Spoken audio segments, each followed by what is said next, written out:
CCC in Gujarati unit 4.2.4 saving workbook. આ યુનિટમાં આપણે વર્કબુકને કેવી રીતે સેવ કરવી, માઇક્રોસોફ્ટ એક્સેલમાં વર્કબુકને સેવ કરવાની પ્રક્રિયા, ગૂગલ શીટ્સમાં વર્કબુકને સેવ કરવાની પ્રક્રિયા, લીબ્રેઓફિસ કેલ્કમાં વર્કબુકને સેવ કરવાની પ્રક્રિયા અને સેવ કરતી વખતે નોંધ લેવા જેવી બાબતોનો અભ્યાસ કરીશું.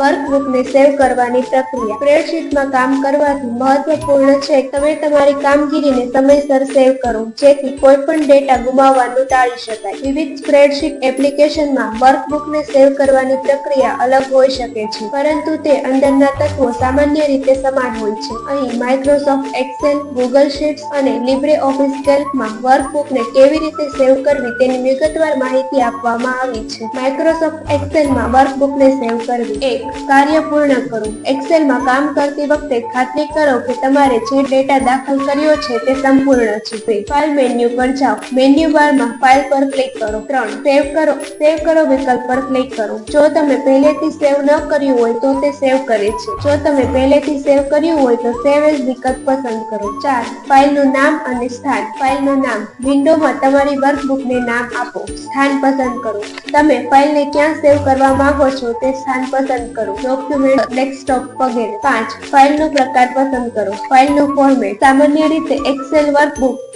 .xlx પસંદ કરો. બીજા વિકલ્પો પણ ઉપલબ્ધ હોય છે. 6. સેવ કરો. સેવ કરો બટન પર ક્લિક કરો. ગૂગલ શીટ્સમાં વર્કબુકને સેવ કરવી. ગૂગલ શીટ્સ સ્વયં સેવ કરવામાં આવે છે, પરંતુ તમારી ફાઇલને અલગ રીતે સેવ કરવી એ મહત્વપૂર્ણ છે. 1. કાર્ય પૂર્ણ કરો. ગૂગલ શીટ્સમાં તમારી વર્કબુક પર કામ કરો. 2. ફાઇલ મેન્યુ પર જાઓ. ફાઇલ મેન્યુ પર ક્લિક કરો. 3. ડાઉનલોડ કરવા માટે વિકલ્પ પસંદ કરો. ડાઉનલોડ પર ક્લિક કરો અને તમે ક્યુ ફોર્મેટમાં ફાઇલને ડાઉનલોડ કરવા માંગો છો તે જણાવો. ફાઇલનું નામ અને સ્થાન. ડાઉનલોડ કરતી વખતે તમારી ફાઇલને નામ આપો અને ફાઇલ કઈ જગ્યાએ સેવ કરવા માંગો છો તે પસંદ કરો. લીબ્રેઓફિસ કેલ્કમાં વર્કબુકને સેવ કરવી. 1. કાર્ય પૂર્ણ કરો. લીબ્રેઓફિસ કેલ્કમાં તમારું કાર્ય પૂર્ણ કરો. 2. ફાઇલ મેન્યુ પર જાઓ. ફાઇલ મેન્યુ પર ક્લિક કરો. સેવ વિકલ્પ પસંદ કરો. જો તમે પહેલેથી સેવ ન કર્યું હોય તો તે સેવ કરે છે. 4. ફાઇલનું નામ અને સ્થાન. ફાઇલનું નામ આપો.